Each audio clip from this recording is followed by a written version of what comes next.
Walaupun kita cuma tinggal di petak berukuran 2 kali 3 meter, kalau hati kita luas rasanya rumah itu. Tapi biar rumah kita halamannya saja puluhan ribu hektar, ada kolam renangnya, kamar tidurnya tidak lagi terhitung. Kalau hati yang menempati rumah itu sempit, maka akan terasa sempit jugalah rumah itu. Tempat bergantungnya tidak lain adalah hati. Assalamualaikum warahmatullahi wabarakatuh. Saudara hadirin kaum muslimin rahimakumullah. Mengapa Rasul sampai mengatakan baiti jannati, rumahku adalah laksana surga bagiku? Inilah pokok pembicaraan kita pada pertemuan kali ini. Sebagaimana yang kita maklum bahwa nikah dalam pandangan Islam bukan hanya sekedar untuk memenuhi kebutuhan biologis manusiawi, tidak hanya sekedar untuk memperkembangbiakkan keturunan, dan juga tidak pula untuk memperturutkan hawa nafsu. Lebih daripada sekedar itu, nikah dalam pandangan Islam merupakan ibadah.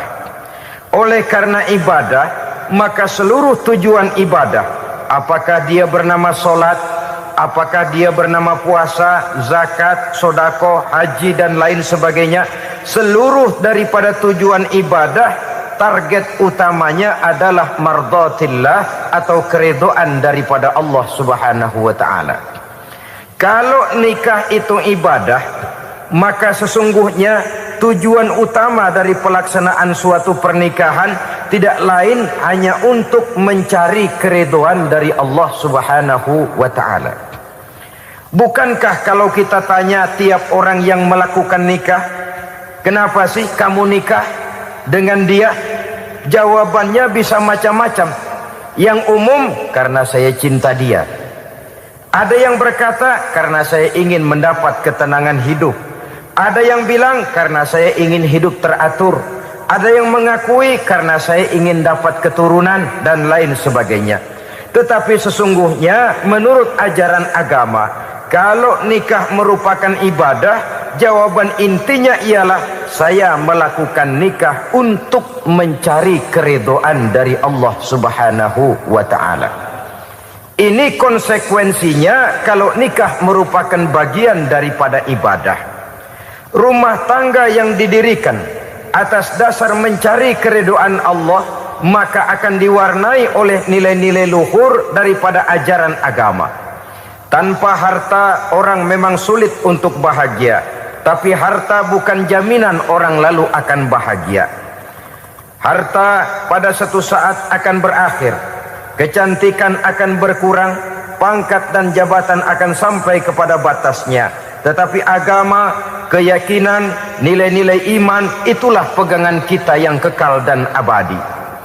Sebab itu dalam surah Ar-Rum ayat ke-21 Allah Subhanahu wa taala menjelaskan, wa min ayatihi an khalaqalakum min anfusikum azwajan litaskunu ilaiha wa ja'ala bainakum mawaddatan wa rahmah. Dan di antara tanda-tanda kebesaran Allah, dijadikannya bagimu istri-istrimu dari diri kamu sendiri, litaskunu ilaiha, agar kamu bisa hidup tenang bersamanya, wa ja'ala bainakum mawaddatan wa rahmah, dan dijadikannya di antara kamu rasa cinta dan kasih sayang. Umumnya pernikahan terjadi karena mawaddatan warahmah ini, cinta dan kasih sayang. Atas dua dasar itulah rumah tangga didirikan orang. Atas dasar itulah seorang laki-laki dan seorang perempuan memadu janji untuk membagi suka dan duka dalam hidup ini secara bersama-sama. Namun kalau kita renungi ayat ini, Allah tidak hanya menjadikan cinta, tapi Allah juga menjadikan kasih sayang. Apa bedanya cinta dan kasih sayang? Apa bedanya mawaddatan warahmah ini? Saudara, mawaddah yang artinya cinta, itu sasarannya biasanya adalah jasmani, kecenderungan biologis. Itu akan berakhir. Orang yang mendirikan rumah tangga cuma karena kecenderungan biologis, cuma karena rasa cinta semata-mata, cinta biasanya terkait kepada keindahan. Betul apa benar?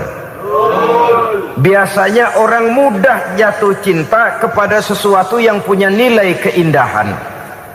Makanya anak muda jarang yang jatuh cinta sama nenek-nenek. Cinta selalu memandang segi keindahannya. Ini yang namanya mawaddah. Allah tidak mengingkari itu, silakan. Bahwa manusia secara naluri senang kepada serba keindahan, wajar-wajar saja. Tetapi tidak cuma mawaddah, Allah juga menciptakan rahmah, kasih sayang. Mawaddah mungkin ada akhirnya, tapi rahmah tidak akan pernah ada akhirnya. Kalau mawaddah adalah berkecenderungan kepada biologis, jasmaniah, maka rahmah kecenderungan kepada nilai-nilai rohani, kepribadian, kejiwaan, dan lain sebagainya.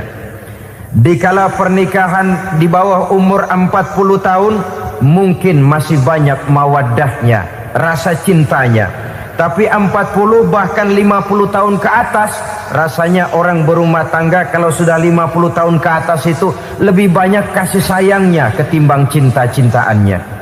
Kalau satu rumah tangga hanya didirikan atas dasar mawaddah saja, atas dasar cinta saja, padahal cinta itu terpaut kepada hal-hal keindahan, keindahan satu saat akan menurun. Ya, tentu sebagaimana yang kita maklum bersama-sama, belum punya anak memang cantik. Sudah punya anak, kecantikan mulai menurun. Punya anak 2, kulit mulai mengkerut. Punya anak 3, onderdil mulai dol. Punya anak 4, apalagi tidak pandai merawat diri, persis dompet tanggung bulan.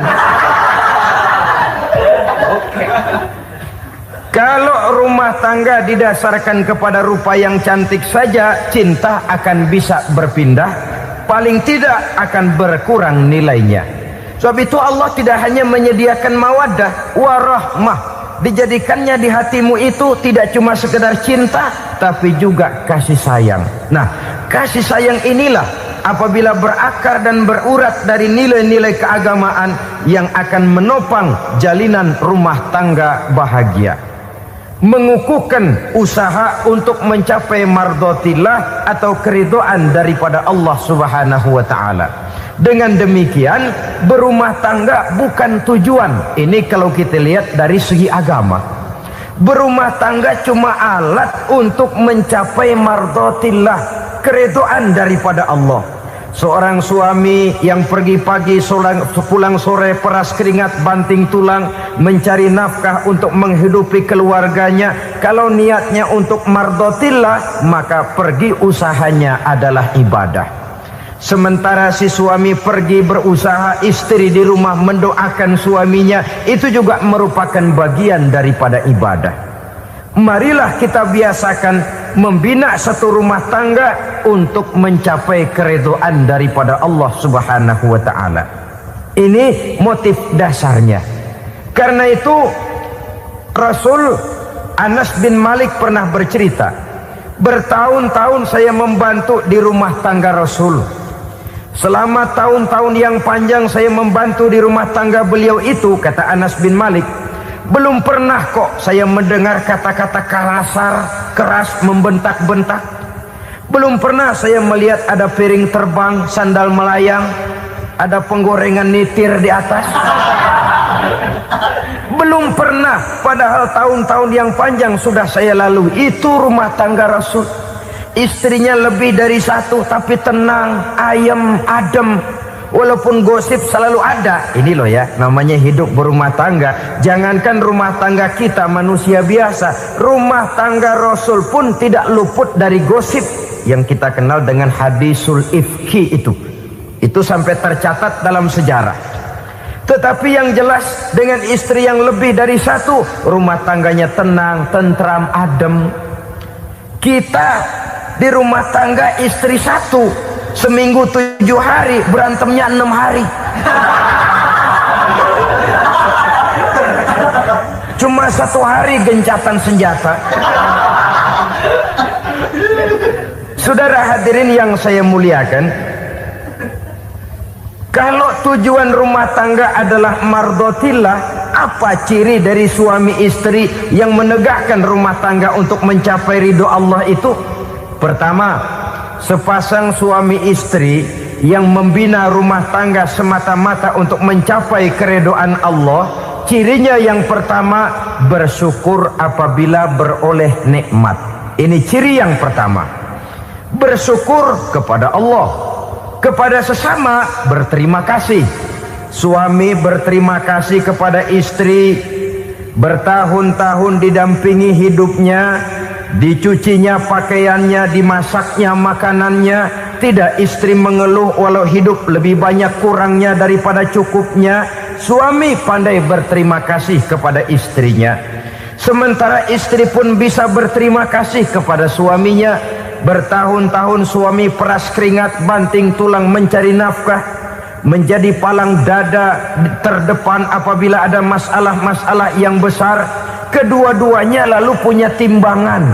Nah inilah ya, saya pesan kepada suami, kepada para suami, kepada para istri, supaya di rumah ada timbangan. Perlunya apa? Kalau pada satu saat istri kita salah, suami cepat-cepat ambil timbangan, lalu ditimbang mana yang lebih berat, salahnya atau dosanya, benarnya atau kesalahannya. Ini istri saya jasanya begini, lalu jasanya begini, salahnya ini, mana yang lebih besar, jasanya atau salahnya? Dengan adanya timbangan, maka keputusan akan objektif. Tapi kalau timbangannya emosi, salah sedikit saja sudah main bentak, main usir, akhirnya keputusan akan mendatangkan kerugian. Sebaliknya, kalau suami yang salah, istri ambil timbangan, ditimbang mana lebih besar, jasanya atau salahnya. Jangan sampai nanti terjadi pepatah, panas setahun habis dihapus oleh hujan satu hari. Jasa istri yang puluhan tahun hapus oleh kesalahannya yang sedikit, atau jasa suami yang bertahun-tahun hapus oleh kesalahannya yang sebenarnya tidak seberapa. Akibat apa itu terjadi? Karena tidak adanya timbangan. Dari rasa bersyukur dan dari rasa berterima kasih ini, saudara-saudara, akan timbullah sifat saling menghargai. Suami menghargai istri, istri pun menghargai suami. Istiqomah, dikasih uang 5.000 senyum, dikasih uang 500 senyum. Itu namanya istri yang pandai bersyukur. Kalau tidak, 5.000 nyengir, 500 manyun. Tahu manyun? Kayak bemok nyari setoran, monyong saja. Ada sikap istiqomah di dalam membina kehidupan berumah tangga ini. Lalu mengerti posisi suami, ini termasuk tanda berterima kasih. Suami saya itu kerjanya apa, golongannya apa, gajinya sebulan berapa. Atas dasar itu, lalu istri menjadi istri yang tahu diri. Walaupun suami harus menyenangkan istri, istri pun hendaknya nimbang, tahu batas kemampuan suami. Kemauan mungkin tidak terbatas, tapi kemampuan sangat terbatas. Kalau suami pegawai kecil, ya mintalah yang kecil-kecil. Kalau suami pegawai rendah, mintalah yang sesuai dengan kemampuannya. Jangan suami gajinya cuma 50.000 sebulan, istri menuntut minta dibeliin gelang yang kayak pelek becak. Tentu sudah overacting namanya. Saudara hadirin yang saya muliakan, kunci awalnya bersyukur kepada Allah. Kalau sudah bisa berterima kasih kepada manusia, hati ini akan mudah bersyukur kepada Allah. Rumah tangga yang pandai bersyukur, berapapun kecilnya nikmat, bukan kecilnya yang dia lihat, tapi karunia Allah yang dinilai. Sehingga dari rasa berterima kasih kepada manusia akan timbullah rasa syukur kehadirat Allah Subhanahu wa ta'ala. Itu yang sering diistilahkan orang, kalau dia punya mobil, dia berkata alhamdulillah kita punya mobil, tetangga kita cuman punya motor. Kalau dia punya motor, syukur kita punya motor. Tetangga kita cuman punya sepeda, kemana-mana kekejek melulu. Kalau dia punya sepeda, alhamdulillah punya sepeda. Tetangga kita sebelah nggak punya apa-apa, kemana jalan kaki saja. Kalau dia jalan kaki, alhamdulillah kita masih bisa jalan. Tetangga kita sebelah lumpuh bertahun-tahun nggak kemana-mana. Kalau dia lumpuh, alhamdulillah kita masih hidup. Tetangga kita kemarin mati nggak balik lagi.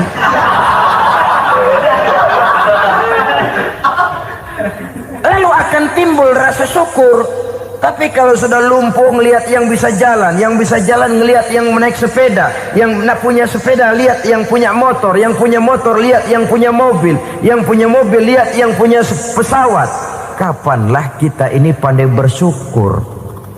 Sebab kesenangan seperti pelangi, tidak pernah di atas kepala kita, selalu kelihatannya di atas kepala orang lain.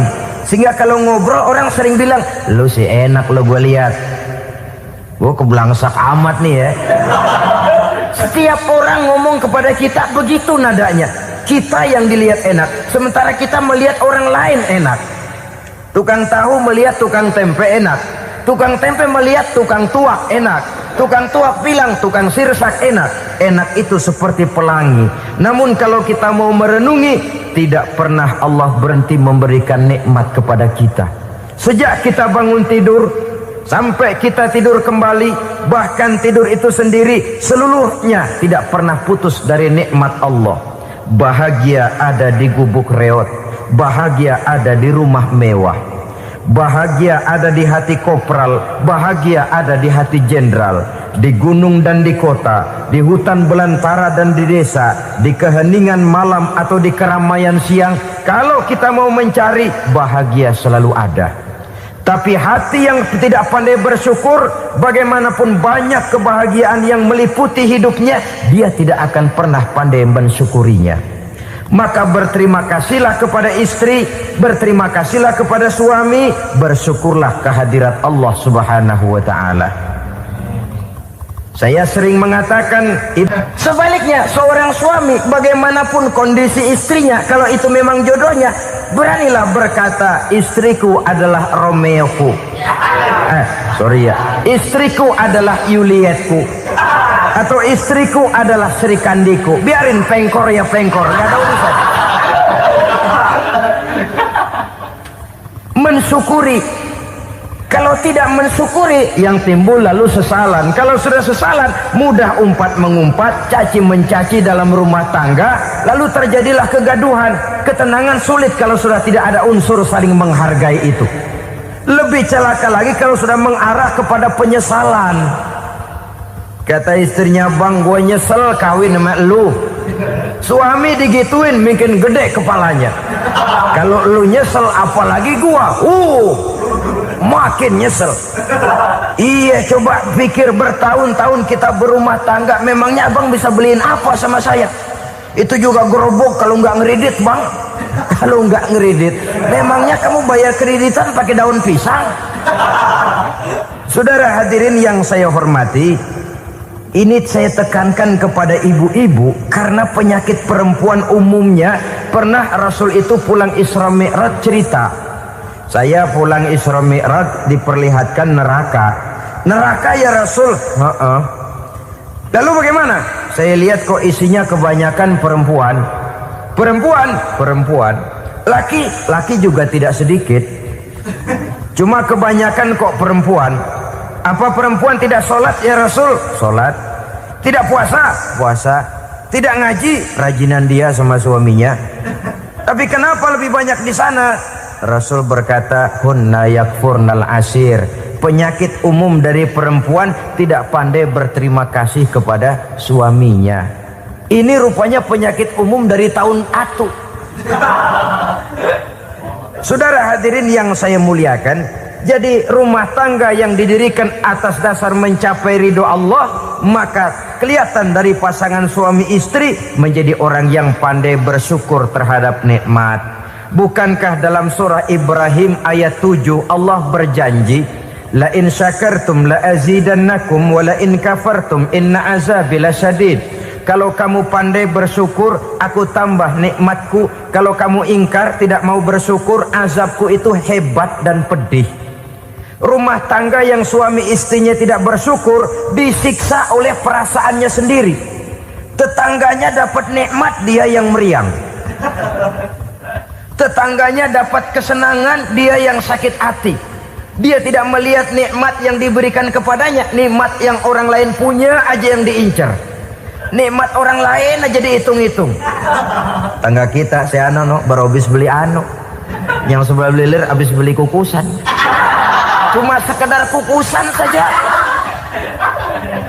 Orang lain beli apa-apa jadi bahan diskusi di rumahnya. Orang lain saja yang diusut. Timbul dendam kesumatnya, timbul hasutnya. Dia tidak bersyukur dengan nikmat yang ada dalam rumah tangganya. Isi rumah tangga semacam itu disiksa oleh perasaan hasutnya sendiri. Jauh dari kebahagiaan, kering hatinya, miskin jiwanya, merana batinnya. Kalau sudah ke sana, jauhlah rumah tangga dari pantulan sinar kebahagiaan. Saudara-saudara, kita lihat rumah tangga Rasul. Dari rumah yang kecil, dari tempat tidur yang sarapnya kain kasar, separuh jadi selimut lagi, keluar ucapan baiti jannati. Kenapa? Beliau orang yang pandai bersyukur kepada Allah, bisa berterima kasih kepada istri-istrinya, dan istrinya pun pandai berterima kasih kepada Rasul dan bersyukur kehadirat Allah Subhanahu wa ta'ala. Maka nikmat lalu bertambah. Makin kita syukuri nikmat, makin tambah itu. La azidannakum, janji Allah, pasti aku tambah nikmatku kepadamu jikalau kamu pandai mensyukurinya. Tapi kalau kamu ingkar, tidak pandai bersyukur, awas, nikmat bisa berubah menjadi azab kalau kita tidak pandai-pandai mensyukurinya. Jadi cirinya yang pertama, rumah tangga bahagia itu apabila suami istri pandai bersyukur terhadap nikmat yang diberikan oleh Allah Subhanahu wa ta'ala. Satu. Cirinya yang kedua, rumah tangga yang berdasarkan untuk mardhatillah, mencapai keridhaan Allah, sabar apabila mendapat cobaan. Namanya orang berumah tangga itu persis berlayar di lautan. Suami istri adalah dua orang yang memegang kemudi. Kalau berlayar ombak tenang, angin bertiup sepoi-sepoi basah, lalu bila malam datang bulan bersinar, bintang gemintang gemerlapan, berlayar memang nikmat. Tapi satu saat angin puting beliung bertiup, gelombang menggunung, halilintar menyambar, kemudian petir berkilat. Kalau pada saat itu suami mau ngalor, istri mau ngidul, alamat perahu patah di tengah jalan, kandas di lautan sebelum sampai ke pantai yang akan ditujunya. Oleh karenanya perlu kekompakan. Maka sejak awal seharusnya dalam akan membina rumah tangga yang bahagia itu lebih baik bicara yang pahit-pahit saja, supaya terjadi kesamaan langkah apabila menghadapi kesulitan dan cobaan. Sabar apabila mendapat cobaan. Rumah tangga seperti kapal di lautan tadi tidak akan sunyi dari hantaman gelombang, tidak akan sepi dari tiupan angin topan, dari kilatan petir, dari sambaran halilintar. Baik suami, baik istri harus sabar menghadapi kesulitan. Kadang kesulitan dari segi ekonomi, kadang kesulitan dari segi mengarahkan dan mendidik anak-anak, kadang kesulitan karena banyak orang yang hasut dengan kita, kadang kesulitan berbagai macam lah yang menyebabkan kesulitan. Rumah tangga yang bertujuan mencapai ridho Allah, sabar menghadapi segala macam kesulitan. Saudara-saudara kaum muslimin rahimakumullah, kesulitan adalah bagian daripada perjalanan hidup. Siapa orangnya yang tidak pernah menemukan kesulitan dalam kehidupan? Rasanya hampir tidak ada. Dan memang kesulitan bukan untuk ditakuti. Kesulitan justru untuk diatasi, dicarikan jalan keluarnya. Begitulah suami istri yang bertujuan mencari ridho Allah, manakala suami berada dalam kesulitan, istri mencarikan jalan keluar atau berusaha memberikan jalan keluar. Sebaliknya, manakala istri dalam kesulitan, suami bisa mencarikan jalan keluarnya. Sabar dalam menghadapi segala macam kesulitan. Dalam surah Luqman ayat 17, Allah Subhanahu wa taala berfirman, "Wasbir 'ala ma asabak, inna dzalika min azmil umur." Dan bersabarlah terhadap apapun yang menimpa kamu. Bersabarlah terhadap segala kesulitan yang kamu hadapi, karena sesungguhnya yang demikian itu merupakan sebagian dari perkara-perkara yang telah ditetapkan oleh Allah Subhanahu wa taala. Saudara-saudara kaum muslimin yang berbahagia, kunci sabar sesungguhnya terletak pada keyakinan bahwa segala sesuatu berasal dari Allah dan segalanya akan kembali kepada Allah Subhanahu wa taala. Rumah tangga yang sabar di dalam menghadapi kesulitan-kesulitan biasanya akan lebih mudah mencari jalan keluar. Tapi kalau sedikit kesulitan datang, kita tertimpa oleh kepanikan, oleh kegelisahan, dan oleh ketakutan yang tidak beralasan, maka kesulitan itu bukan saja tidak dapat diatasi, malah rasanya akan menjadi semakin besar di dalam kehidupan kita. Tidak ada rumah tangga yang tidak pernah berhadapan dengan kesulitan, bagaimanapun besarnya rumah tangga itu. Itulah sebabnya kita memerlukan orang lain. Hidup berumah tangga itu seperti orang punya mata. Kalau mata kita kelilipan, kalau mata orang lain kelilipan, gampang kita tiup.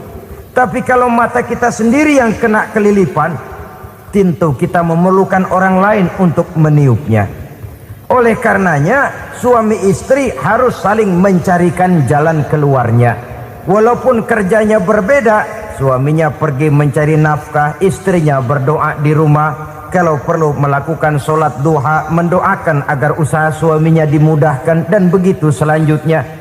Sehingga dengan adanya kebersamaan, walaupun tidak selalu bersama-sama, maka masing-masing melaksanakan tugas dengan tenang dan merasa yang satu berbuat untuk kepentingan yang lain. Inilah cirinya yang kedua, sabar bila mendapat dan berhadapan dengan segala macam kesulitan. Kadang orang mendapat kesulitan itu berkeluh kesah. Bukan berkeluh kesah, tapi mencari jalan keluar dan mengambil hikmah yang ada di dalamnya apa. Karena bukan kemudahan, kesulitan yang membuat orang dewasa. Bukan kemudahan, tapi kesulitan yang membuat orang berpikir, dinamis, kreatif. Kalau seluruh jalan yang kita tempuh mudah saja, gampang saja, rasanya monoton kita ini. Kehilangan dinamika dalam perjuangan.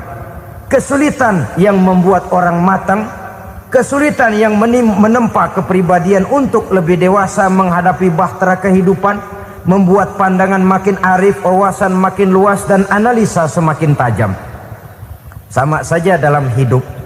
Sesungguhnya pujian sering menjadi racun, dan caci maki kalau kita tanggapi secara positif sering membuat kita makin dewasa.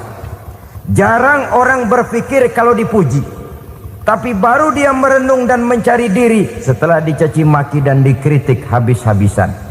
Walaupun watak umum manusia senang dipuji, marah kalau dicaci maki. Biasanya kalau ketemu cewek cakep, kita bilang, "Kamu cakep deh." Dia paling bilang, "Ah, abang bisa aja." Walaupun dia bilang, "Ah, abang bisa aja," hidungnya mah tetap mekar. Senang kalau dipuji. Itu kecenderungan manusia. Marah kalau dicaci maki, marah kalau dikritik. Tapi sesungguhnya pujian sering jadi racun, caci maki sering jadi obat. Orang takut minum obat karena pahitnya, padahal efeknya itu akan lebih memberikan kesehatan kepadanya. Orang takut menghadapi kritik, orang takut dan tidak ingin dicaci maki, padahal itulah yang sesungguhnya menjadi cambuk kalau tidak dia salah tanggap, menjadi sugesti yang mendorong dia lebih maju lagi. Karena memang bukan pujian, tapi caci maki dan kritik yang membuat kita makin berpikir tajam. Jadi rumah tangga yang berhadapan dengan kesulitan demi kesulitan, biasanya kalau ditanggapi dengan sabar akan makin mengokohkan fondasi rumah tangga itu sendiri. Tapi kalau kesulitan dihadapi dengan tidak sabar lalu mencari jalan pintas, kesulitan ekonomi, kebetulan istrinya cakep, istrinya disuruh ngojek. Dah lu ngojek aja deh, gua nungguin setoran dah. Suami tapak di rumah. Saudara hadirin yang saya muliakan, buat sepintas memang mendatangkan materi itu mengatasi kesulitan ekonomi, tapi apakah bahagia? Walaupun rumah bisa jadi besar, perabotan bisa serba lebih lengkap dan ada, tapi apakah semuanya mendatangkan bahagia? Sementara suami kehilangan rasa cemburunya, dan dalam agama itu disebut dayus. Dayus, suami yang tidak punya rasa cemburu kepada istrinya. Dan orang dayus kayak begitu haram mendapat bau sorga. Bau sorga saja tidak dapat, apalagi masuk ke dalamnya. Ya tapi juga jangan lantas mentang-mentang harus cemburu sama istri, overacting. Suaminya nawar sayuran, laki pulang ngomel, lu pacaran ya sama tukang sayur. Itu juga over, saudara-saudara. Kesulitan ekonomi diatasi dengan sabar. Sabar dalam arti berusaha dengan tidak mengambil jalan pintas, berusaha tetap berada di jalan yang diridhoi oleh Allah. Ini yang jadi problema ini rumah tangga sekarang ini, kesulitan ekonomi, di mana lapangan kerja sulit, di mana persaingan hidup tajam, sedangkan kita hidup ingin seperti orang lain. Kita mudah gelap mata, mudah picik pandangan, mudah sulit pertimbangan, lalu mengambil jalan pintas. Kadang menjual akidah, menjual keimanan. Kebetulan penderingan kering, ada yang nawarin beras 3 liter sama Supermi 2 bungkus. Hari Minggu diajak ke gereja mau. Itu iman kena beras 3 liter telap. Kesulitan ekonomi, saudara-saudara, sehingga Imam Ali pernah berkata, kadal fakru ayyakuna kufran. Kemiskinan memang mudah membawa orang kepada kekafiran, kepada perbuatan-perbuatan yang bisa mengundang kekafiran.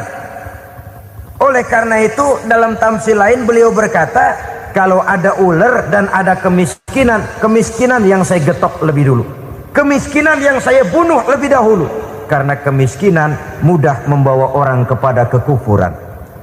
Bagaimanapun sulitnya ekonomi yang dihadapi dalam rumah tangga, percayalah satu saat jalan keluarnya mesti ada. Mesti ada. Jangan sampai mengambil jalan pintas yang membuat kita keluar dari jalan yang ditinjau dari segi kemasyarakatan pun mendatangkan aib, ditinjau dari kehormatan berkeluarga pun mendatangkan nista, ditinjau dari segi ekonomi pun barangkali tidak akan mendatangkan kelimpahan materi. Jalan pintas pada umumnya, saudara-saudara, hanya memberikan kenikmatan yang sekejap. Dan apalah itu artinya kalau harus mengorbankan kesenangan yang abadi dan kekal. Kadang-kadang mengorbankan anaknya sendiri, anaknya dikomersilkan. Pokoknya siapa yang nyamper lu berangkat aja dah. Asal pulang nenteng pisang sama jeruk sebongsang, orang tua udah anteng aja udah. Saudara hadirin yang saya muliakan, setiap kita selalu berhadapan dengan kesulitan. Karena itu rumah tangga yang bertujuan mencapai mardhatillah, mereka sabar dalam menghadapi kesulitan. Tidak ada beras, puasa saja, puasa sunnah. Puasa sunnah, lapar tapi ada pahalanya, daripada tidak puasa lalu ngegerundel. Brengsek Tuhan, gue sembahyang melulu lapar juga. Sudah lapar tidak berpahala. Bukankah Rasulullah sendiri kalau pulang ke rumah Aisyah lalu berkata, ya Humairah, ada makanan hari ini? ada makanan yang nggak ada bang. Alhamdulillah kalau begitu saya puasa. Pulang dari mana-mana perut lapar mau makan tidak ada makanan, bukan marah, bukan ngamuk, puasa. Maka boleh puasa sunnah, niatnya udah siang jam 10 jam 11, asal dari pagi belum makan apa-apa. Niatnya jam 10 sah, dengan catatan dari pagi belum makan apa-apa. Jangan sudah sepiring setengah baru niat, itu lain. Itu ngojek namanya itu. Pengertian dalam kesulitan. Satu malam beliau pulang dari masjid agak larut. Habis ngajar banyak yang bertanya. Ketuk pintu, Assalamualaikum, Assalamualaikum. 3 kali beliau memberi salam, tidak ada jawaban, tidak dibukakan pintu. Rupanya istri beliau lelah bekerja di waktu siang, tidurnya pules benar. Marahkah Rasul? Tidak, beliau gelar sorban, tidur di depan pintu. Asraful anbiya wal mursalin ini, Rasul termulia ini, karena menghargai istrinya, tidur di depan pintu. Sampai Aisyah bangun sepertiga malam, terkejut buka pintu, suaminya ada di depan pintu. Beliau bangunkan. Ketika dibangunkan, Rasul lebih dulu berkata, maaf sayang, saya pulang terlambat. Sudah nggak dibukain pintu, tidur di depan, dibangunin, beliau duluan yang minta maaf. Pengertian. Kalau emosi memang nggak dibukain pintu, tidur di depan, begitu dibukain yang enak kita tunjuk jidatnya.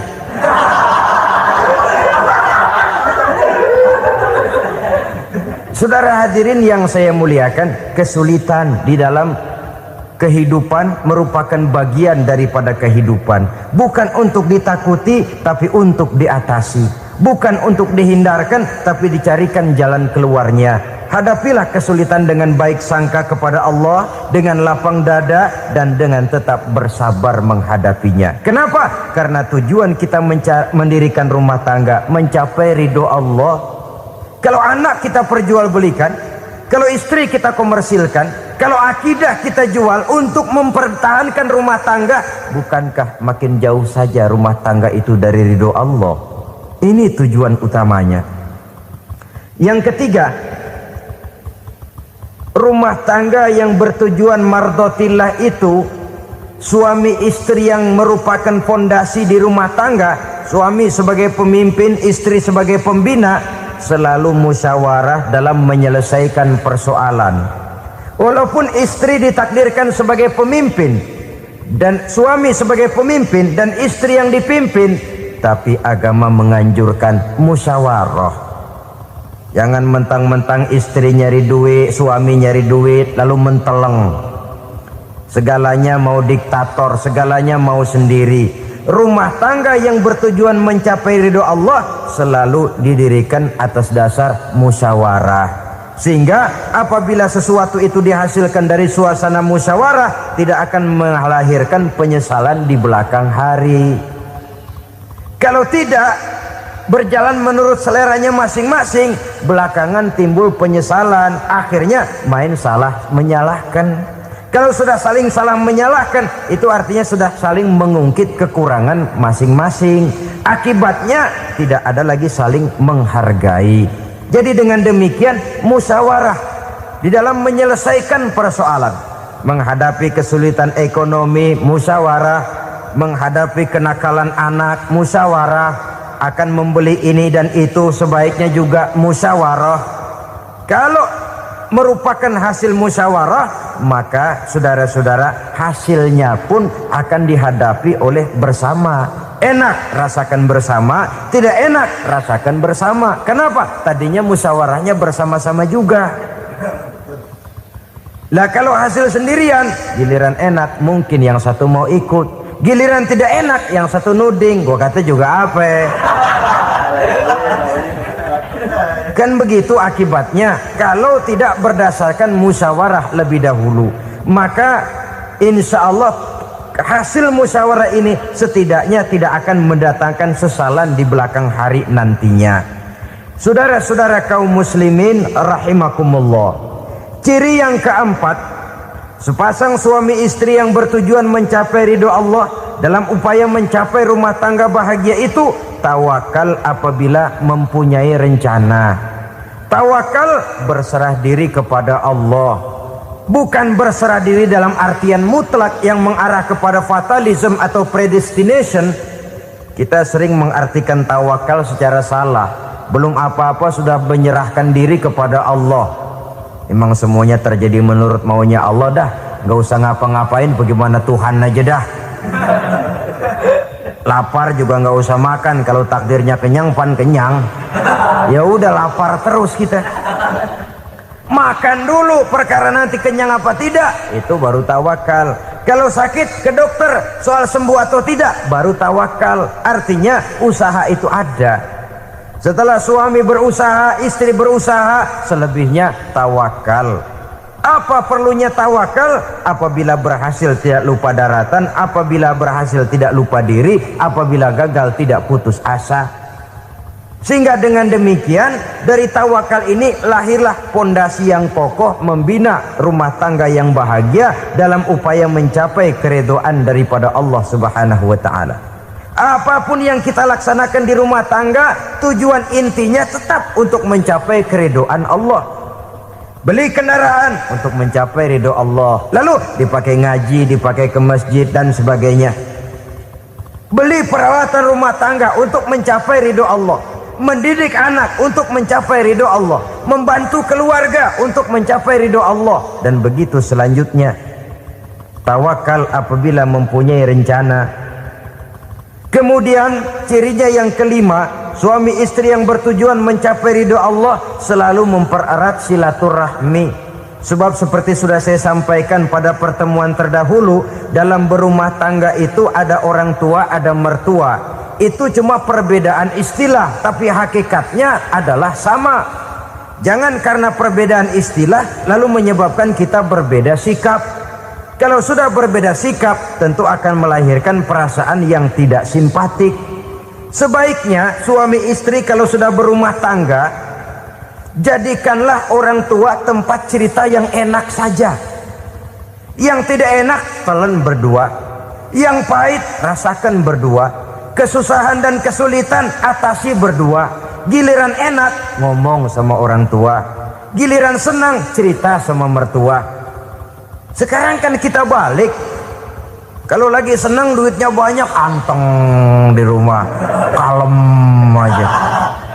Tapi lalu waktu susah, waktu susah, cerita kepada orang tuanya, cerita kepada mertuanya. Lalu kapan kita mau menyenangkan orang tua? Sudahlah mereka susah mendidik kita di waktu kecil, membesarkan kita, melakukan segala macam pengorbanan. Demi setelah kita berumah tangga, kesulitan rumah tangga kita tumpahkan juga kepada mereka. Pererat silaturahmi dan usahakan agar seluruh keluarga hanya menjadi tempat kita cerita yang enak-enak saja. Istilah sehari-harinya, kalau di rumah kita makan sama sayur bayam, keluar rumah diem, malah seluitan. Tetangga tanya, lu makan kayaknya enak banget apa sih? Daging ayam.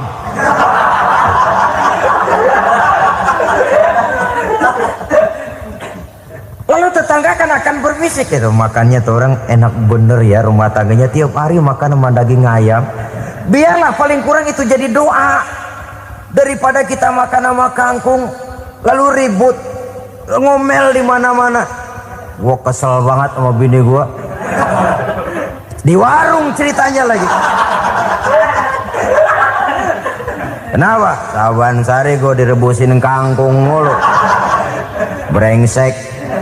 Di warung cerita ada RT, ada RW. Gara-gara makan sama kangkung se-RT tahu. Akhirnya mungkin kalau kita berangkat orang hitung dari jauhan. Lihat, kangkung liwat gitu.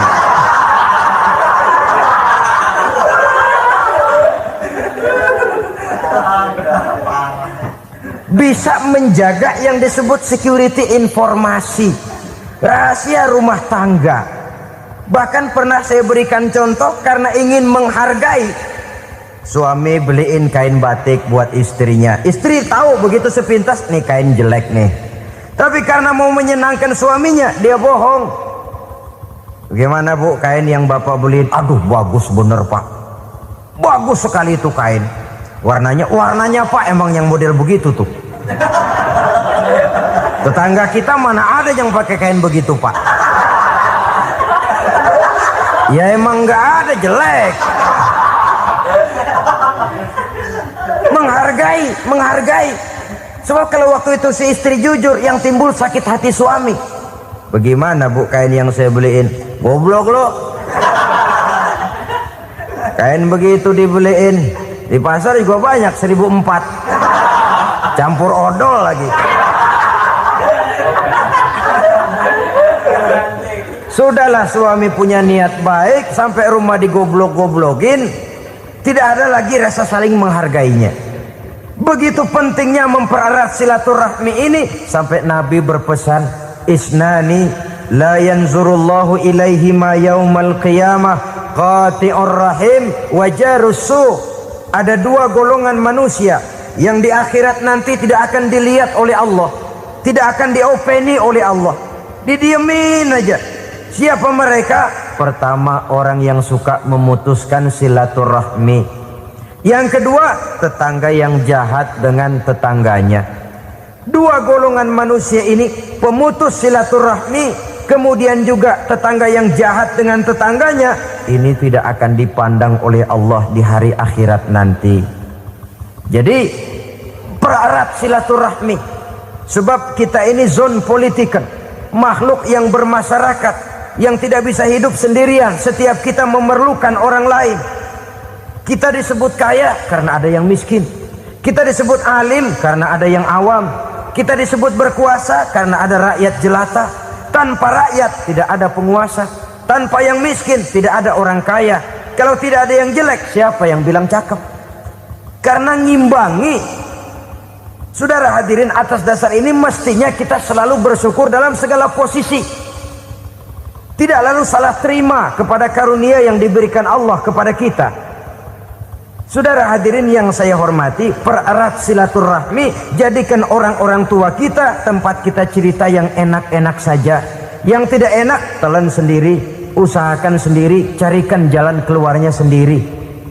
Setidaknya ya diam sajalah. Kalau belum bisa membalas budi baik orang tua, setidaknya jangan menyakiti hati orang tua kita.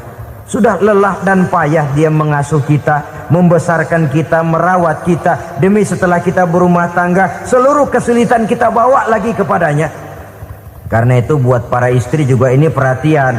Kalau dimarahi suami, jangan cepat-cepat pulang ke rumah orang tuanya. Nggak boleh diomelin dikit, main buntal aja. Gua pulang dah. Pulang. Sampai sana cerita habis-habisan, dikucek kejelekan suaminya. Nanti 2-3 hari balik aja lagi. Kan nggak lucu jadinya. Saudara hadirin, begitu juga suami. Mencaci maki habis istrinya, 2-3 hari baik aja lagi. Konyol, istrinya sudah dicaci maki habis-habisan, dijeleki leluhur-leluhurnya, 2-3 hari baik lagi, mesraan lagi. Kata bininya dalam hati, gua lu jelekin juga, lu pakai juga, payah.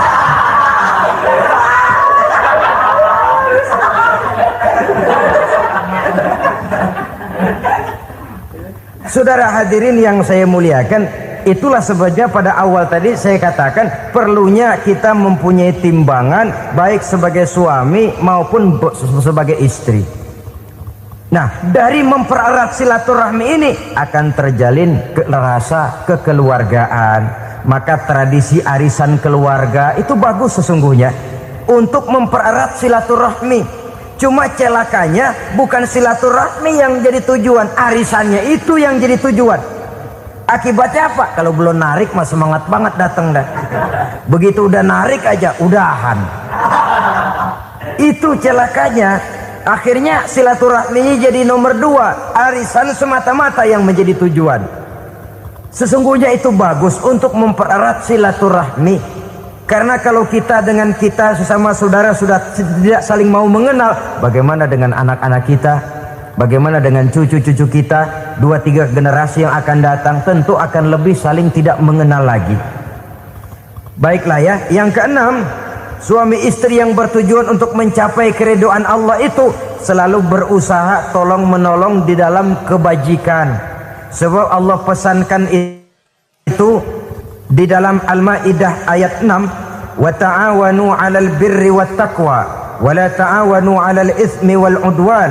Bertolong-tolonganlah kamu di dalam kebaikan, di dalam bertakwa kepada Allah. Jangan bertolong-tolongan di dalam maksiat, di dalam dosa, dan di dalam usaha yang menimbulkan permusuhan. Kalau suami marah kepada seseorang, istri jangan ngipasin. Oh bang, yang begitu mah dibayain tuman. Bu, udah habisin aja dah. Anak-anaknya marahin sekalian. Ngipasin.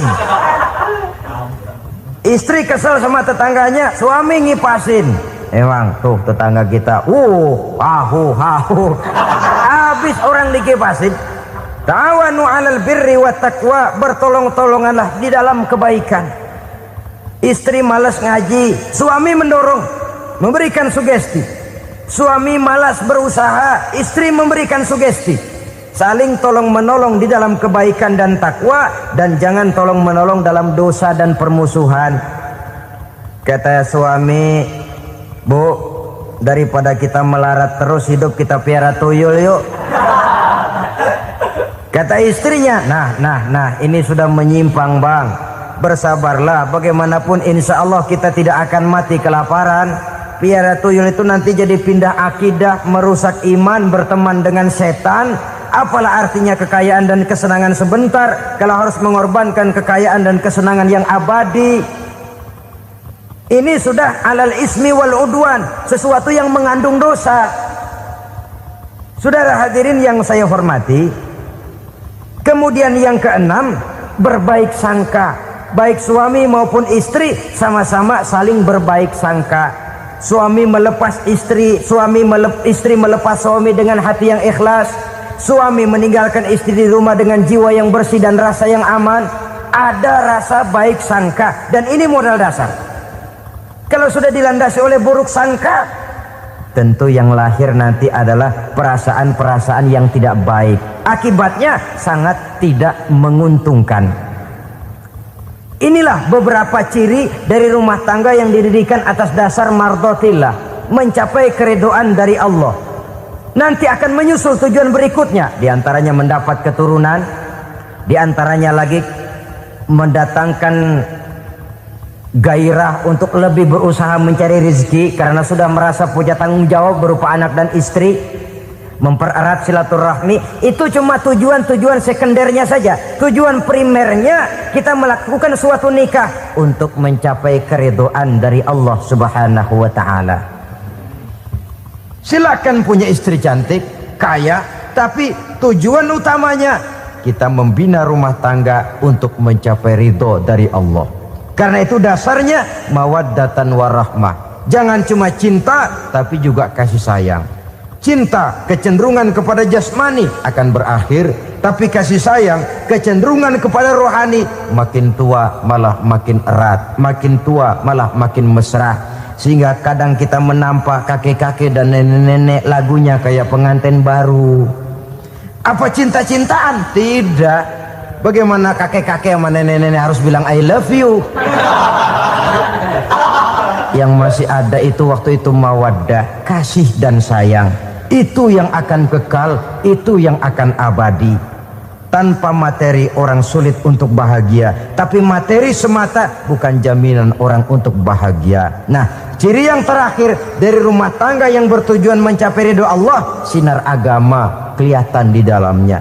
Baik suami maupun istri sama-sama orang yang taat melaksanakan ajaran agama. Salah satu dari misi Islam ialah mengangkat harkat dan martabat manusia yang sebelumnya dibedakan oleh warna kulit, oleh suku bangsa dan bahasa. Seluruhnya diikat dengan satu akidah, menghilangkan perbedaan akibat warna kulit, suku bangsa dan bahasa. Termasuk dalam upaya itu betapa Islam telah mengangkat harkat dan martabat kaum wanita. Maka pada pertemuan kali ini kita akan membicarakan tentang peranan wanita sepanjang pandangan agama. Sebelum Islam datang, nasib perempuan nyaris hanya berputar di segitiga saja. Dapur, sumur, kasur. Kasur, sumur, dapur. Seolah-olah wanita terpaut dengan 3 itu tadi. Seolah-olah wanita tidak bisa berbuat lebih banyak daripada itu. Bahkan di tengah masyarakat jahiliyah, bayi perempuan mendatangkan aib sehingga mereka lalu dikubur hidup-hidup. Maka datang Islam dengan tegas mencanangkan satu revolusi yang mengangkat harkat dan martabat kaum wanita. Nabi bersabda, "An-nisa'u imadul bilad, iza saluhat saluhal bilad, wa iza fasadat fasadal bilad." Wanita adalah tiang negara. Jikalau baik wanita, baiklah negara. Jikalau rusak wanita, hancurlah negara. Dalam berbagai ayat Al-Quranul Karim menjelaskan tentang wanita dan peranannya. Al-Quran bercerita tentang Siti Hawa. Al-Quran bercerita tentang anak perempuan Nabi Adam, Iklimah dan Labuda, yang menyebabkan Habil dan Qabil saling berbunuh-bunuhan. Al-Quran menceritakan bagaimana ibunya Nabi Musa mendapat wahyu untuk menghanyutkan anaknya di hilir sungai Nil. Al-Quran bercerita tentang Siti Maryam, ibu daripada Nabi Isa. Al-Quran bercerita tentang 2 putri Nabi Yusuf, yang akhirnya salah satunya menjadi istri daripada Nabi Musa. Pun Al-Quran bercerita tentang Ratu Balkis, seorang wanita yang menjadi penguasa di negeri Sabah, yang demikian besar pengaruhnya dan wawasannya. Dan banyak lagi Al-Quran menceritakan keadaan kaum wanita, sampai-sampai dalam Al-Quran ada satu surah yang dinamakan surah An-Nisa. Ini seluruhnya berarti bahwa Al-Quran telah menempatkan kaum wanita dalam satu posisi yang mulia dan terpuji. Al-Quran memberikan emansipasi, bahwa wanita berhak mengejar kemajuan sebagaimana halnya kaum laki-laki. Tetapi sungguh pun demikian, Al-Quran tetap memberikan batasan-batasan sepanjang emansipasi itu tidak bertentangan dengan kodrat kewanitaan itu sendiri.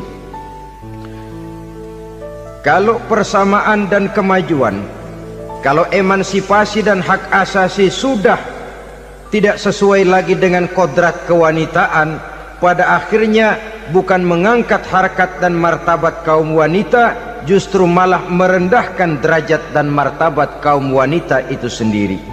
Seperti sebagian besar wanita ini, mereka berteriak menuntut tentang persamaan hak, tapi mereka melupa apa batasan daripada persamaan hak itu sendiri.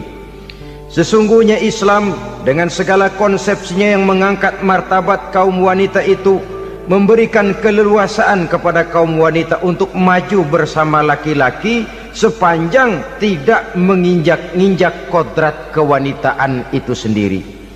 Kalau sudah sampai kepada menginjak kodrat kewanitaan, maka akan merendahkan martabat kaum wanita.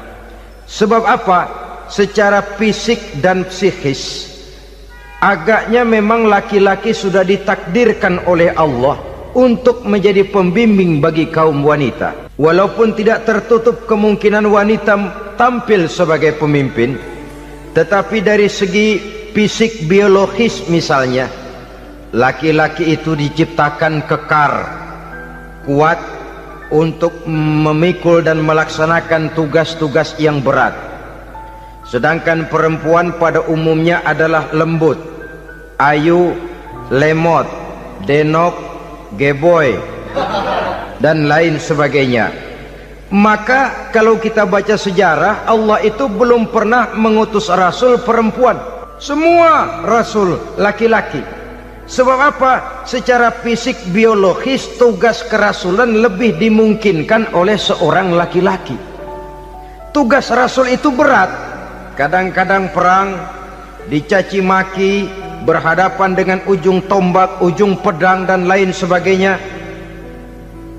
Makanya seluruh rasul laki-laki, dan Allah belum pernah mengutus rasul perempuan. Dari segi lain, perempuan itu banyak terhalang untuk melaksanakan ajaran agama.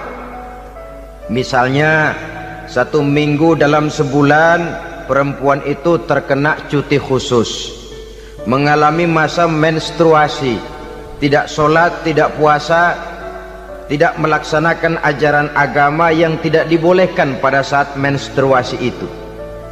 Kalau ada rasul perempuan,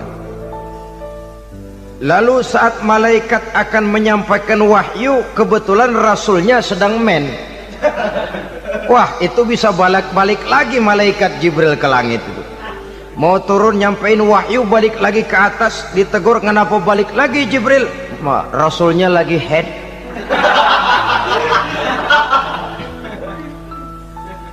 Atau pada saat agama dalam bahaya, agama dalam hinaan, agama dalam ancaman, rasulnya perempuan kebetulan sedang hamil besar.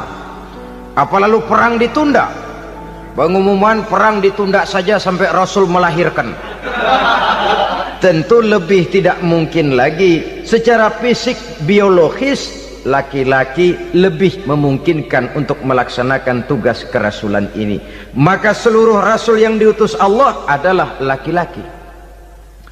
Saudara hadirin yang saya muliakan, sungguh pun demikian, Islam itu mengangkat martabat wanita sedemikian tinggi sebagai tiang negara yang menentukan jatuh dan bangunnya negara, yang ikut mewarnai bahkan menjadi warnanya suatu negara. Walaupun peranannya memang tidak begitu kelihatan, tapi sesungguhnya amat sangat menentukan. Oleh karenanya secara umum emansipasi yang digariskan oleh Islam, emansipasi yang tidak bertentangan dengan kodrat kewanitaan di berbagai aspek kehidupan. Kalau sekarang emansipasi ini kelihatannya sudah salah pasang, salah kaprah. Bahkan belum lama kita menyaksikan bagaimana ada binaragawati. Di zaman sekarang perempuan sudah mulai angkat besi. Saya mulai mikir kalau perempuan sudah pada angkat besi, ini sudah tanda suaminya udah deket dibanting-bantingin ini. Tahun-tahun mendatang mungkin akan menyusul perempuan mulai narik becak.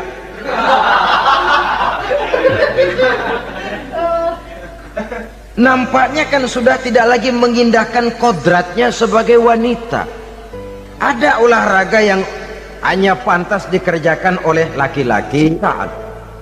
Oleh karena itu pada kesempatan ini kita akan mencoba melihat peranan wanita dari berbagai dimensinya. Yang pertama, peranan wanita sebagai istri. Adalah Rasul memilih istri pertamanya Sayyidatuna Khadijah radhiyallahu anha. Kalau pilihan utama beliau pertama kali nikah dengan Siti Khadijah, jelas itu pilihannya bukan karena kecantikan. Kenapa? Beliau nikahi Siti Khadijah dalam usia 40 tahun Khadijah dan 25 tahun Rasul. Statusnya janda pula. Kalau beliau seorang pemburu kembang, pemburu bunga, kenapa mesti nikah dengan janda berumur 40 tahun? Sedangkan beliau waktu itu masih berumur 25 tahun. Apa sasaran utamanya? Bisa kita lihat nanti. Setelah beliau diangkat menjadi Rasul, ternyata Khadijah lebih daripada seorang istri, beliau masuk ke dalam staf Nabi. Orang lain beliau belum beriman, beliau malah beriman lebih dahulu sebagai perempuan pertama yang masuk Islam. Orang lain memusuhi Nabi, beliau malah mengorbankan hartanya untuk membantu perjuangan Nabi. Istri setia semacam ini dengan peranannya sebagai istri yang sedemikian rupa, memberikan andil yang sangat besar bagi kesuksesan dan keberhasilan seorang suami. Sebaliknya, seorang istri bisa mempengaruhi suaminya. Seorang suami yang jujur, polos, lugu, sederhana bisa jadi koruptor ulung kalau didorong-dorong oleh istrinya. Seorang istri Pak Lurah memang tidak ikut mengatur kelurahan, tapi dia bisa mewarnai suaminya. Seorang istri gubernur memang tidak ikut mengatur provinsi, tapi dia bisa mewarnai suaminya. Sepanjang warnanya positif, tentu sangat baik dan sangat diharapkan. Tetapi kalau warnanya negatif, kiamatlah akibatnya umat ini. Oleh sebab itu, peran pertama dari kaum wanita sesungguhnya adalah sebagai istri yang mendampingi suami untuk mengolah dan melaksanakan tugas-tugas besar. Dari seorang yang paling kecil sampai kepada seorang yang punya jabatan paling tinggi sekalipun, pengaruh dan peranan istri memang sangat menentukan. Saudara hadirin kaum muslimin rahimakumullah, itulah sebabnya Nabi menikah dengan Siti Khadijah. Dan lebih dari itu, sebelum menikah dengan Nabi, Siti Khadijah itu sudah terkenal sebagai pengusaha wanita, business girl kalau bahasa sekarang ini. Bahkan jaringan bisnisnya tidak hanya Mekah saja, tidak hanya antar kota, bahkan sudah antar negara, dari Mekah ke Syam, dari Mekah ke Madinah dan lain sebagainya, yang bahkan kita tahu Rasul pada mulanya pun ikut membantu perdagangannya Siti Khadijah radhiyallahu anha ini. Jadi kalau bercermin dari karier Siti Khadijah, boleh saja wanita bergerak di bidang bisnis, asal memang profesi, bukan karena dengan senjata dan modal kecantikan lalu membujuk dan merayu orang sampai telap sehingga bisnisnya berjalan lancar dengan jalan menjual kecantikannya. Tidak, bergerak di bidang bisnis yang memang profesinya di situ. Tidak ada salahnya. Bisa saja perempuan menjadi bisnis girl seperti yang dicontohkan oleh Siti Khadijah radhiyallahu anha ini. Sebab itu, kontes-kontesan yang hanya bertitik kepada rupa yang ayu saja, rupa yang cantik saja, sesungguhnya bukan hanya tidak bermanfaat, tapi saya pikir juga sangat tidak mendidik. Yang mengajar anak-anak remaja putri kita untuk berlomba-lomba hidup dalam kepalsuan. Alis mata palsu, hidung pesek dimancungin palsu, operasi plastik. Alis matanya dikerik, bikin yang palsu. Tai lalat lagi bikin yang palsu. Gincu bibir dimerahin, palsu. Seluruhnya hidup dalam kepalsuan. Akan lebih baik kalau kita ini misalnya mengadakan kontes yang menitik beratkan kepada ketinggian IQ, kecerdasan, kemampuan, skill, keahlian dan kemampuan. Tidak hanya dititik beratkan kepada rupa yang ayu dan cantik semata-mata. Sebab di samping manfaatnya diragukan, juga sangat tidak mendidik buat generasi yang akan datang. Terutama ibu-ibu, peran utama wanita sesungguhnya adalah sebagai istri mendampingi suami dalam melaksanakan tugas-tugas besar. Satu hari, serombongan ibu-ibu pernah datang menghadap Rasul mengajukan satu resolusi, protes kalau bahasa kita sekarang. Ya Rasul, ada apa bu? Kalau laki-laki sih enak. Enak bagaimana? Iya, kalau orang laki-laki sholat, perempuan sholat. Laki-laki puasa, perempuan puasa. Laki-laki pergi haji, perempuan pergi haji.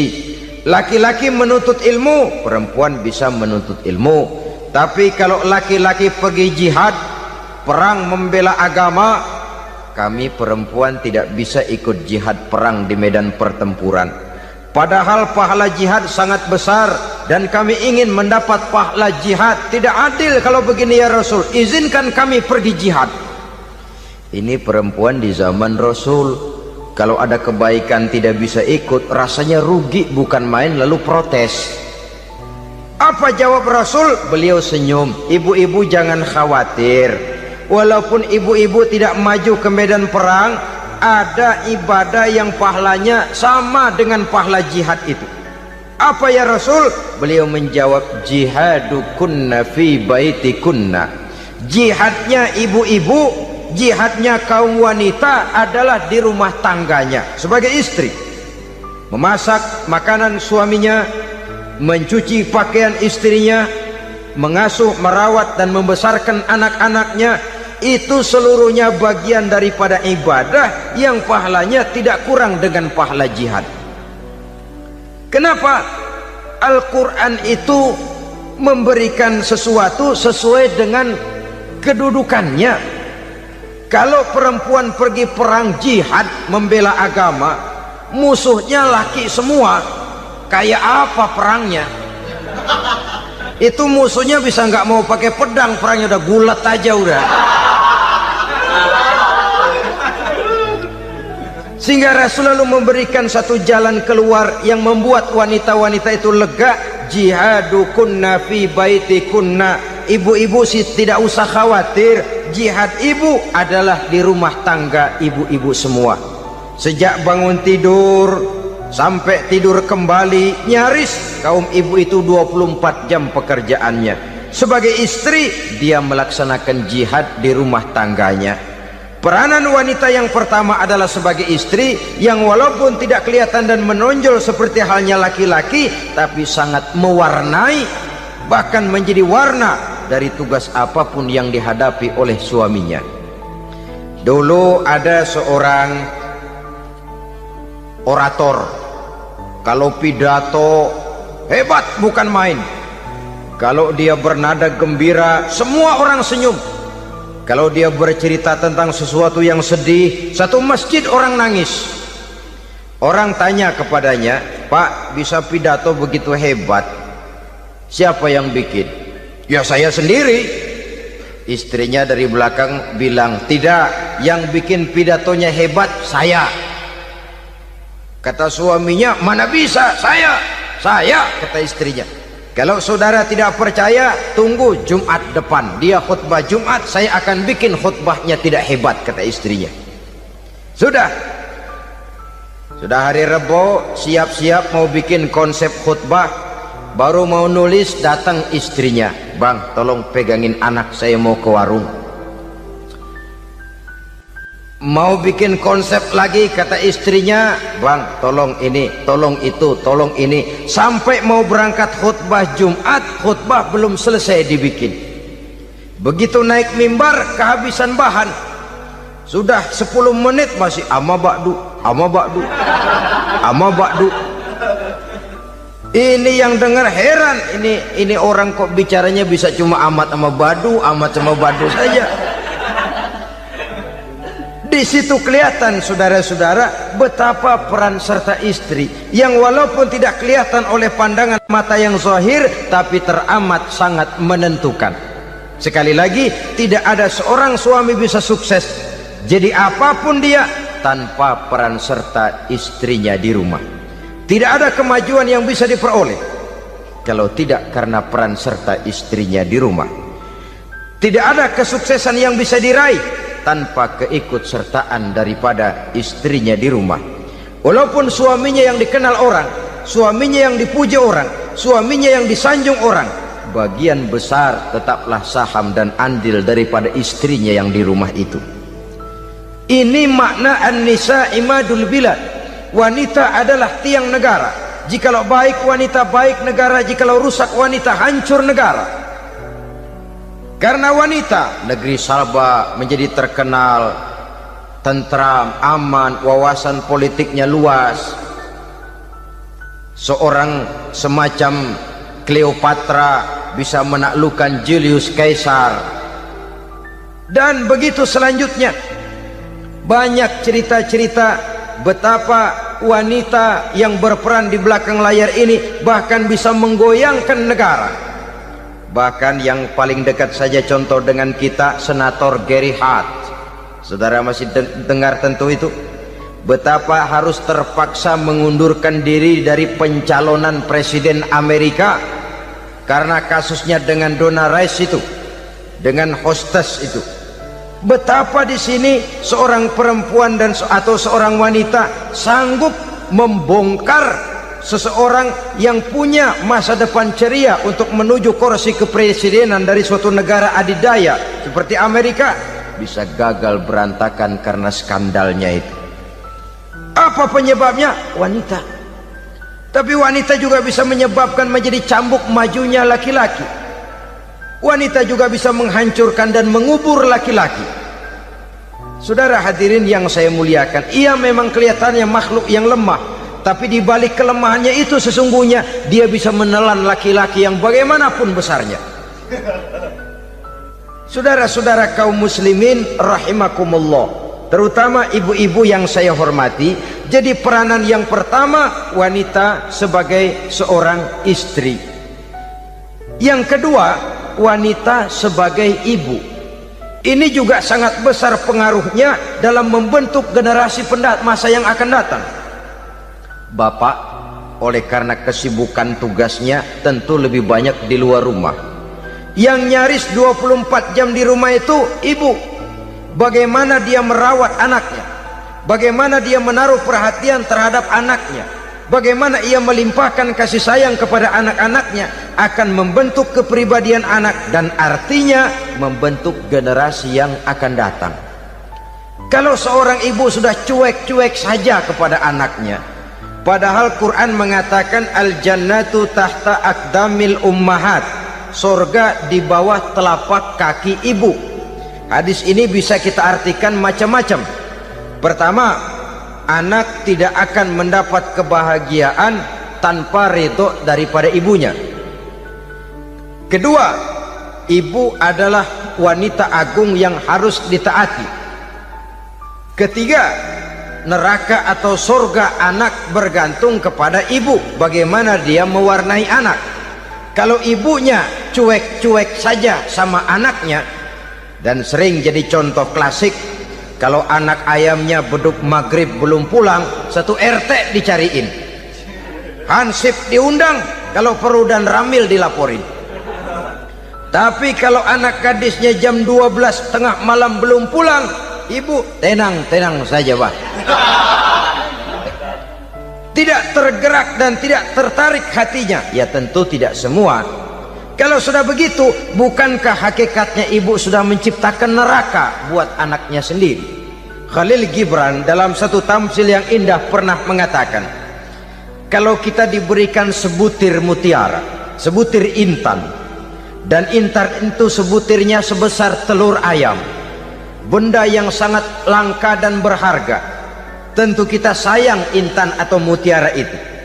Kita jaga baik-baik, kita simpan dalam kotak, kotaknya kita kunci, kotak itu kita simpan di dalam lemari, lemarinya kita kunci lagi, lemarinya ada di dalam kamar, kamarnya pakai pintu, pintunya kita kunci lagi, kamar itu ada dalam rumah, rumahnya pakai pintu, dikunci lagi, kemudian rumahnya pakai pintu gerbang besar, gerbangnya juga digembok lagi. Untuk menjaga intan itu jangan sampai hilang, begitu usaha kita berlapis-lapis. Dan intan itu sudah diberikan kepada kita, kata Khalil Gibran. Apa dia? Anak-anak yang diamanahkan Allah kepada kita.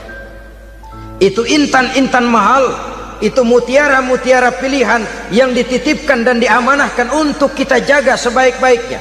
Haruskah dia sia-sia di tangan kita? Haruskah dia merana jatuh di tangan ibu yang tidak punya tanggung jawab?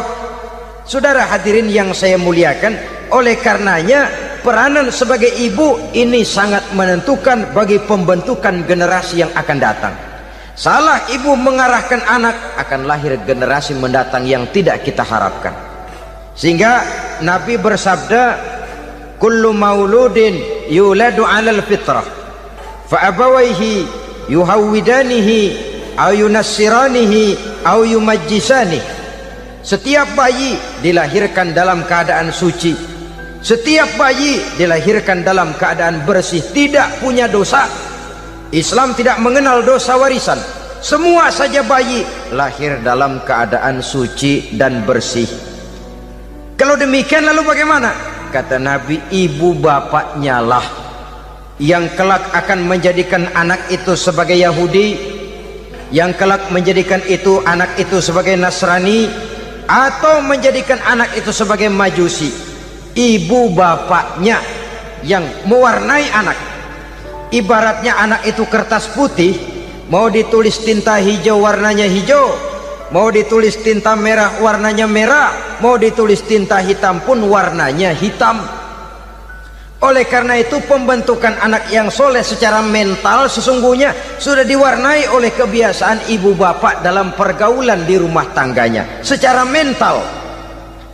Sehingga dengan demikian saudara-saudara, salah kaprah ibu dalam mengarahkan anak-anaknya akan melahirkan generasi penerus yang sungguh-sungguh tidak kita harapkan, dan pada gilirannya akan membahayakan perkembangan bangsa dan negara, membahayakan kita sebagai suatu umat. Apalagi sekarang ini masih banyak orang-orang muslim, orang-orang tua muslim yang kadang-kadang menyekolahkan anaknya di sekolah yang membahayakan akidahnya, mematikan imannya, menghancurkan tauhidnya. Pokoknya asal bonafid keluar sekolah ada jaminan lapangan kerja, perkara anak mau kafir mau murtad bukan urusan. Alangkah ironi dan sangat menyedihkan. Saudara-saudara yang saya hormati, jadi dari segi kaum wanita peranan ibu sangat besar. Dari segi anak, ketaatan kepada ibu, doa restu ibu akan membawa kepada kebahagiaan hidup. Doa ibu mustajabah, kutukan ibu manjur. Beberapa hikayat dan riwayat menjadi contoh dan tamsil buat kita betapa tidak ada satu kebahagiaan di dunia ini yang bisa ditegakkan tanpa doa restu daripada ibu. Pantas kalau dalam Al-Quran ada ummul kitab, ibunya atau induknya kitab. Tiap negara punya ibu kota, bapak kota tidak ada. Lalu lagi wawasan Nusantara disebut ibu pertiwi, bapak pertiwi kemana tahu. Saudara hadirin yang saya muliakan, lalu dalam peringatan hari-hari besar nasional ada yang namanya Hari Ibu. Hari bapak nggak pernah diperingati. Ada Hari Ibu, dan ibu itu pun ada Ibu Kartini, ada Ibu Dewi Sartika, dan macam-macam lagi yang seluruhnya merupakan refleksi dan gambaran betapa peranan kaum wanita di dalam kehidupan ini yang memang banyak mewarnai dan menjadi warna dari suatu kegiatan. Saudara-saudara kaum muslimin rahimakumullah, apabila yang pertama tadi kita melihat peranan kaum wanita sebagai istri, betapa ia berpengaruh besar dalam ikut menunjang keberhasilan dan kesuksesan suaminya. Kemudian pada peranannya yang kedua, wanita sebagai ibu di rumah tangga, betapa ia ikut membentuk, mempengaruhi, mewarnai dan membimbing kepribadian anak sebagai generasi penerus. Maka pada peranan yang ketiga ini kita akan melihat wanita sebagai social agent, sebagai penggerak kegiatan sosial di berbagai bidang kehidupan. Apakah itu bernama majelis taklim, apakah itu bernama perkumpulan dan yayasan-yayasan kemanusiaan, organisasi-organisasi yang bergerak di bidang pendidikan, bahkan di zaman sekarang bukan hanya menjadi penggerak sosial, bahkan sudah banyak kaum wanita yang menggerakkan satu bangsa. Dunia mengenal Margaret Thatcher, dunia mengenal Indira Gandhi, dunia mengenal Bandara Naike, dunia mengenal Corazon Aquino, dunia mengenal Golda Meir dulu itu dari Israel, dunia mengenal Imelda Marcos yang ambisius tapi yang kemudian melangkah kepada jalan yang negatif dari tujuan semula. Ini bukan hanya sekedar social agent, tapi bahkan sudah mengarah kepada menggerakkan dan mewarnai suatu bangsa. Islam membuka pintu ke arah itu. Wanita duduk dan berfungsi sebagai social agent, mengurus berbagai macam perkumpulan yang bertujuan kepada kebajikan, menyantuni yatim piatu, memelihara kesehatan, menyayangi binatang, memelihara kelestarian lingkungan dan lain sebagainya. Islam membukakan pintu sepanjang peranan sebagai istri dan sebagai ibu tidak diabaikan. Ini sebab yang utama. Salah seorang perempuan, kaum wanita, kalau terlalu aktif berorganisasi, terlalu aktif bermasyarakat, terlalu aktif dalam berbagai macam perkumpulan, lalu melupakan tugas utamanya sebagai istri dari suaminya, sebagai ibu dari anak-anaknya. Ibu asik rapat sana rapat sini, anak tidak pernah diajak rapat, akhirnya si anak bikin perkumpulan sendiri, rapat menurut versi mereka, sehingga akibatnya yang timbul anak merasa kurang diperhatikan oleh ibunya. Ngaji bagus, tapi kalau sepanjang hari ngaji saja, suami pulang mau makan tidak ada makanan, mau berganti pakaian belum lagi diteriska pakaiannya, tentu ini melupakan fungsi yang utama. Kegiatan sosial, kegiatan di organisasi adalah jadwal kegiatan setelah fungsi sebagai istri dari suami, sebagai ibu dari anak-anak dilaksanakan dengan sebaik-baiknya.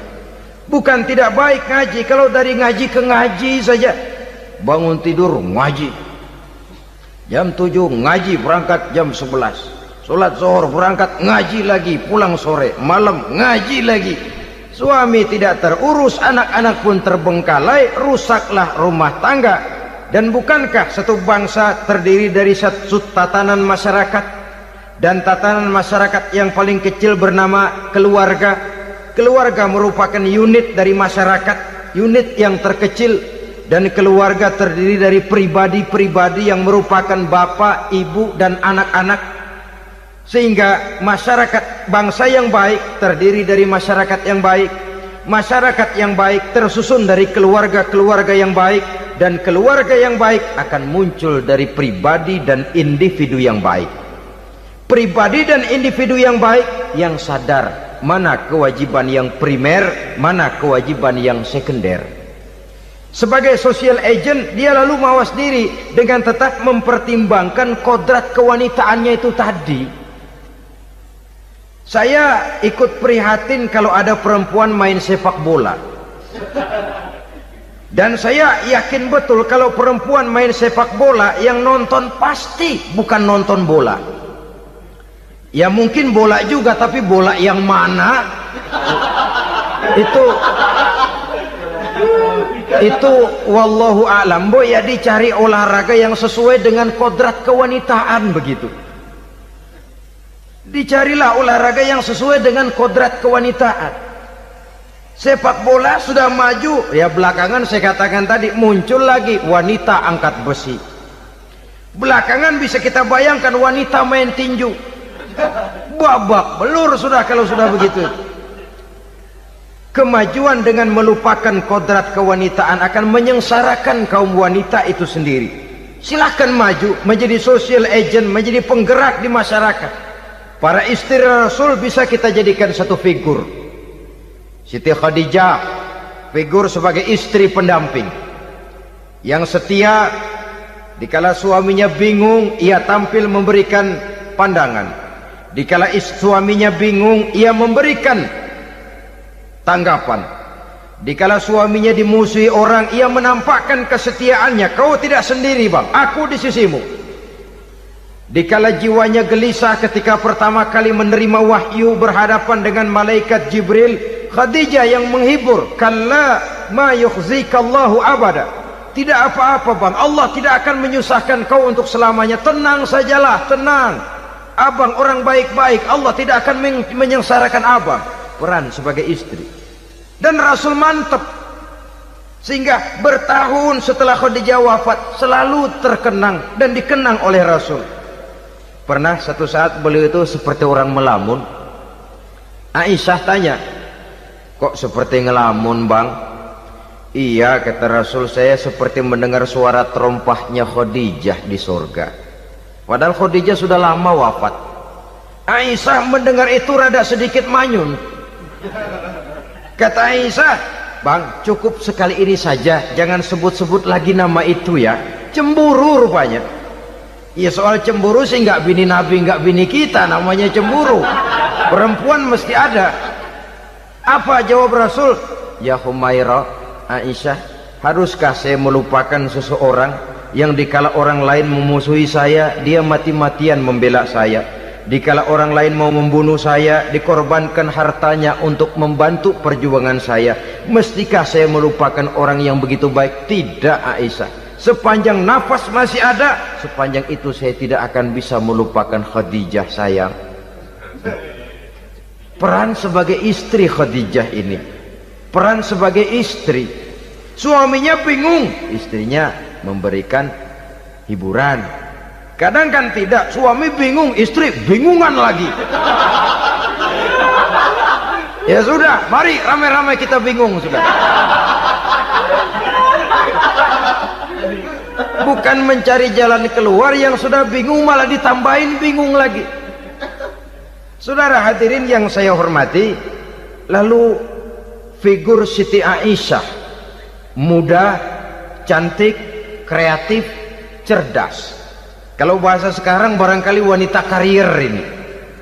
Ini figur-figur loh. Jadi punya keistimewaan masing-masing, sehingga ada pilihan.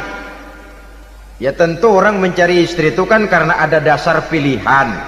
Mungkin rupanya kurang menarik tapi akhlaknya bagus. Mungkin akhlaknya sedang-sedang saja tapi potongannya cakep, masih ada pilihan. Sudah potongan jelek, akhlak bejat, emangnya lu milih merem tempo hari ya?